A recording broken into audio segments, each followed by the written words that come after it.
सच Sahib channel में आपका हार्दिक अभिनंदन और वंदन है। प्रिय श्रोतागणों, पिछले वीडियो में हम लोगों ने देखा था कि जो है कि मायावती के अंधभक्तों पर। आज हम जानेंगे अपने इस वीडियो में कि जो हमारा शिवलिंग है, हमारे शिवलिंग में ही जीव विज्ञान छुपा हुआ है। शिवलिंग के अंदर ही जीवन का विज्ञान है और इसको आज समझेंगे हम कि कैसे। साथियों, आप लोगों को मालूम होगा कि हमारे सनातन धर्म या हिंदू धर्म में 4 प्रकृति बताया गया है। 4 प्रकृति की उत्पत्ति बताई गई है।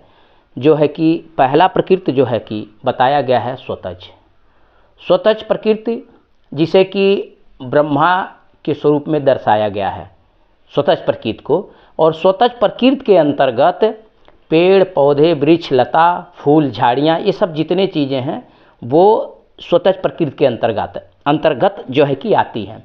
इसके पहले हम जानें कि जैसे कि इस सृष्टि की रचना सर्वप्रथम जो है कि पहले पंच महाभूत की हुई है, पंचतत्वों की हुई है। पंचतत्व जैसे आकाश, अग्नि, वायु, जल और पृथ्वी, पहले इनकी रचना हुई। इनके रचना के बाद प्रकृति में जो है कि ये स्वतज उत्पत्ति आई है। स्वतज उत्पत्ति से मतलब जो है कि मैं बता रहा हूँ, जैसे कि पेड़ पौधे, वृक्ष, लता, फूल, ये जो भी हैं ये उत्पत्ति स्वतज मानी गई है। दूसरी उत्पत्ति, और इसको दर्शाया गया है, जैसे ब्रह्मा को दर्शाया गया है, जैसे कि कमल के फूल पे ब्रह्मा को जो है कि कमल के फूल पे ब्रह्मा को जो है कि बैठे आसीन बताया गया है। इसका अर्थ यही है कि इसका जो स्वतः उत्पत्ति जो है वो ब्रह्मा से संबंधित है। दूसरी उत्पत्ति जो है कि बताया गया अंडज उत्पत्ति से मतलब है कि अंडों से प्रकट होने वाला जीव, जो जीव अंडों से प्रकट होते हैं वह अंडज प्रकृति कहलाते हैं। तीसरी प्रकृति है पिंडज मतलब पिंड से जो जीव उत्पन्न होते हैं उसे पिंडज प्रकृति कहलाते हैं। चौथी प्रकृति बताई गई है कि उखमज मतलब मस, मच्छर और कीट फतिंगे, ये उत्पत्ति उखमज के अंतर्गत आती है। लेकिन उखमज प्रकृति भी अंडज और पिंडज से ही है। जैसे कि मक्खी और मच्छरों का भी जो है कि उत्पत्ति जो है कि अंडों से ही बताया गया है। तो ये दोनों उसी से मिलके ही बनी है। लेकिन ऐसा 4 प्रकृति बताएं, लेकिन मूल प्रकृति जो है हमारी मूल जो प्रकृति है 3 ही है। 3 प्रकार की उत्पत्ति है, स्वतज, अंडज, पिंडज, उखमज बताए। लेकिन उखमज ये दोनों की मेल से बना है, अंडज और पिंडज से, जो है कि उखमज प्रतीक जो है कि प्रकृति है। अब हम जानेंगे कि जैसे बताया कि स्वतज पेड़ पौधे, वृक्ष, लता जो ब्रह्मा से है। अंडज प्रकृति जो है विष्णु, जैसे विष्णु को माना गया है। उसका देखिए प्रारूप दर्शाया गया है कि शेष नाग के सैया पे भगवान विष्णु सोए हुए। इसका तात्पर्य वहाँ जो है कि शेषा अवतारी भी विष्णु को ही माना गया है, विष्णु को बताया गया है। इसका उद्देश्य है कि वह जो है सर्प, जैसे सांप अंडा देता है। और दूसरी चीज़ दर्शाया गया है कि जो है कि कहना चाहिए गरुण, उनका वाहन जो गरुण है वो भी अंडज प्रकृति है, जैसे चिड़िया है अंडज प्रकृति है। और तीसरी जो है कि ये शिवलिंग जो बता रहा है, शिवलिंग जो प्रतीक है पिंडज की। अब इसके ऊपर कई लोगों के कई तरह से वक्तव्य है। कुछ लोग इसको आपत्तिजनक चीज़ें भी बताएं, कुछ लोग कहते हैं कि ये सब अंधविश्वास ढकोसले की है। लेकिन इसमें जीवन का गूढ़ रहस्य छिपा हुआ है, जीव विज्ञान हमारा छुपा हुआ है। इसको हम समझेंगे। मैं इसको अपने जो कि विचारधारा से, अपनी जो है कि ज्ञान के माध्यम से आपको समझाने की कोशिश कर रहा हूँ। स्वतः आप इसमें तर्क करिए। मैं ये नहीं कह रहा हूँ कि आप मान लीजिए, मैं जो कह रहा हूँ उसको मानिए, लेकिन आप समझिए अपने बुद्धि, अपने तर्क से। अगर ये सही है तो आप इसको सपोर्ट करिए, अगर सही नहीं तो कोई बात नहीं, आप स्वतंत्र हैं। लेकिन इसमें अनुभव कीजिए जो मैं कह रहा हूँ। तो जो आप लोग देख रहे हैं कि जैसे 4 प्रकृति को मैं बताया हूँ, लेकिन मूल प्रकृति यहाँ जो कि अंडज और पिंडज है। स्वतज प्रकृति जो है कि एक स्वतज प्रकृति जो अलग है, जो कि अंडज प्रकृति से ही जीव की उत्पत्ति है। अब जीवन यहाँ जो शिवलिंग पे जो सरफणी आप देखते हैं कि एक सरफणी लिपटी हुई है। सरफणी जो लिपटी है वो जो शिवलिंग जो है, शिवलिंग पुरुष और प्रकृति का मेल बताया गया है। शिवलिंग जो है पुरुष और प्रकृति का मेल है, और उस पे जो सर्पणी लिपटी हुई वह जीवन है, वही जीवन है, वह जीवन को दर्शाता है, और वह जीवन के विकास की संभावना को बताता है। तो उस पे जो सर्पणी लिपटी हुई है वही जीव विज्ञान है। अब जैसे कि अब विज्ञान ने माना है, विज्ञान ने समझा है कि जीवन की उत्पत्ति जो है कि अमीबा से हुआ है, जो एक कोशिकीय जीव है, और जो है बहुरूपिया कहना चाहिए, बहुकोशिकीय की, यानी कहने का मतलब वो किसी भी रूप को धारण कर लेता, अमीबा में एक गुण है। तो समुद्र से, सागर में पहला ये कोशिकीय जीव जो हुआ अमीबा हुआ, और अमीबा का ही विकसित रूप सर्प है, जो वहाँ पर शिवलिंग में लिपटा हुआ बता रहा है। अब वहाँ से जीवन की संभावनाएं जो है कि शुरू हुई है, और वहाँ से जीवन जो है विकसित हो रहा है। अमीबा से सर्प, और सर्प से फिर मछली, और यही चीज़ें समझिए विष्णु का जो कि बताया गया कि शेषावतारी, और यहाँ फिर मत्स्य अवतार बताया जा रहा है कि मत्स्य अवतार से मतलब भी समझिए कि है क्या चीज़ ये। और वहाँ जो सर्प का विकसित रूप मछली, और मछली का विकसित रूप खचुआ, और खचुआ का विकसित रूप जो है कि यहाँ बर्राह का विकसित रूप हम आगे बढ़ेंगे तो हिरन, शेर, गाय, भैंस, बकरी, जितने चौपाया जीव हैं। अब यहाँ जो है सर्प क्या है, पहले जली जीव है, और जल से, और जो है कि जल से थल में भी है। उसके बाद मछली बता रहे हैं, मछली के बाद फिर खचुआ देखिए जल के बाद थल में भी रहता है, लेकिन सब अंडज प्रकृति है। यहाँ जो है अंडज प्रकृति को दर्शा रहा है, ये अंडज है। और वहाँ से जब आगे बढ़े हैं तो खचुआ से विकसित रूप जो बर्राह रूप है वो पिंडज है।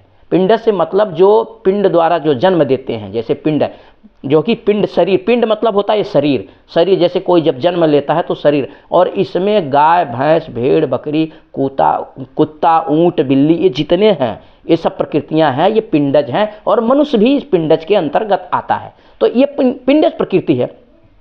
लेकिन आगे चल करके इसी पिंडज प्रकृति से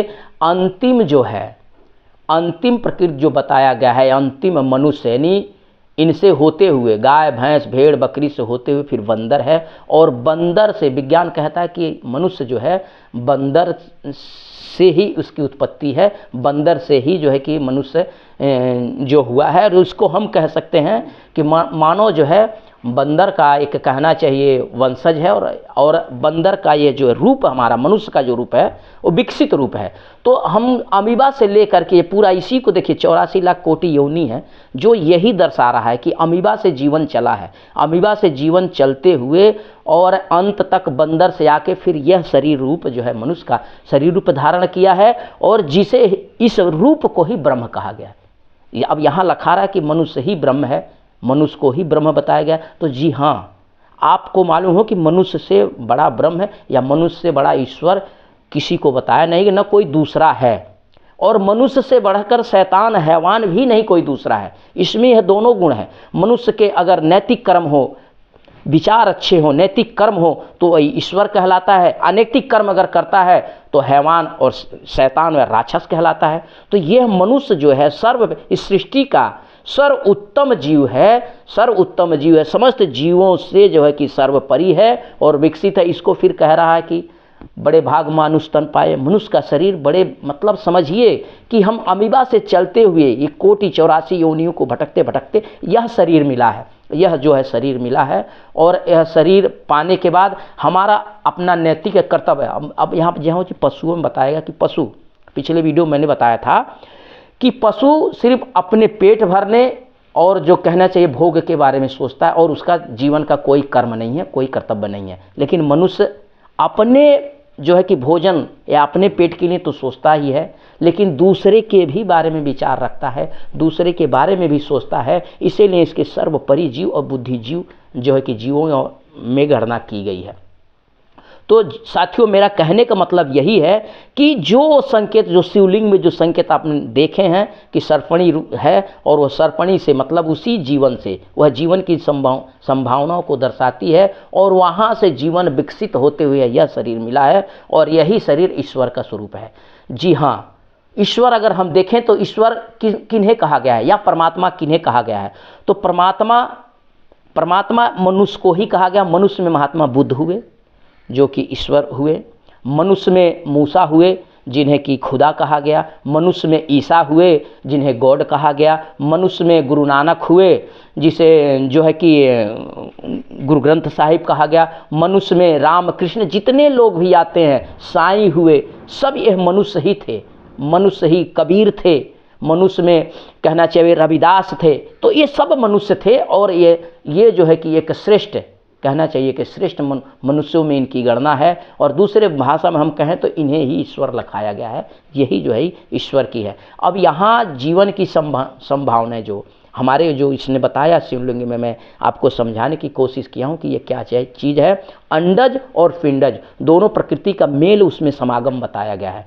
जो पिंडज है वो जो पुरुष और प्रकृति का मेल जो बता रहा है, जो बता रहे हैं शिवलिंग, पुरुष और प्रकृति का मेल है, और उस मेल से जीवन की उत्पत्ति, और जो सर्पणी है, जो सर्प है, उसमें वही जीवन है, और वहाँ से जीवन विकसित हुआ है, जीवन का विकास यह शरीर तक हुआ है। यह जो हमारी जो यह शिवलिंग जो है कि दर्शाता है। अब आप लोग देखे होंगे कि हम जैसे शिव मार्ग में जो है कि शिवलिंग को लोग पूछते हैं, और वैष्णव मार्ग में जो है कि शालिग्राम को पूछते हैं। तो शालिग्राम क्या है? शालिग्राम जो है गोल एक पत्थर जिसको अंडा है, जिसको हम कह सकते हैं, वही अंडज प्रकृति है। और जो ये जो पुरुष और प्रकृति का जो मेल है, जिसको शिवलिंग कहा गया है, ये जो है कि भगवान शिव यानी शिव मार्ग का जो है कि ये सिद्धांत है, और इसे अंडज पिंडज प्रकृति कहते हैं। तो ये है अंडज और पिंडज प्रकृति की उत्पत्ति, जहाँ से जो टोटल विज्ञान की दृष्टिकोण पे है, विज्ञान के दृष्टिकोण को दर्शाता है। बस हमको समझने की ज़रूरत है, हम इस चीज़ को समझें। तो साथियों, ये था हमारा जो है कि कहना चाहिए इस शिवलिंग में ही जीवन का विज्ञान, जीवन का रहस्य इसमें छुपा हुआ है, और इसमें जो है कि जीवन का रहस्य छुपा हुआ है, और किस तरीके से जीवन का रहस्य और जीवन यहाँ से विकसित हुआ है, वही जो सर्पणी उसमें दिखलाई गई है। और सर्पणी से यह ब्रह्म स्वरूपा, यह मनुष्य का शरीर, यह ब्रह्म का रूप जो दर्शाया गया है, और यही ब्रह्म है, यही ईश्वर है। मनुष्य में वह गुण, वह क्षमता है कि अगर मनुष्य चाहे तो इस धरती को स्वर्ग बना दे, और मनुष्य चाहेगा तो इस धरती को नरक बना देगा, अपने ज्ञान और अपने विवेक से। इसलिए साथियों, आज जो है कि मनुष्य में भी जो कि आइंस्टीन, गैलीलियो, आखिर ये भी सब मनुष्य ही थे जिन्होंने ज्ञान विज्ञान सारी चीज़ों का खोज की है। और ये खोज करने वाला मनुष्य, और मनुष्य से बढ़कर कोई देवता, कोई ईश्वर नहीं है। मेरा कहने का तात्पर्य यही है। अगर मेरी बातें आप लोगों को समझ में अगर आई हो तो कृपा कर जो है कि मेरे वीडियो को लाइक करें, सब्सक्राइब करें, और लोगों तक पहुंचाएं। सत साहिब निरंकार, सनातन ओमकार। जय हिंद।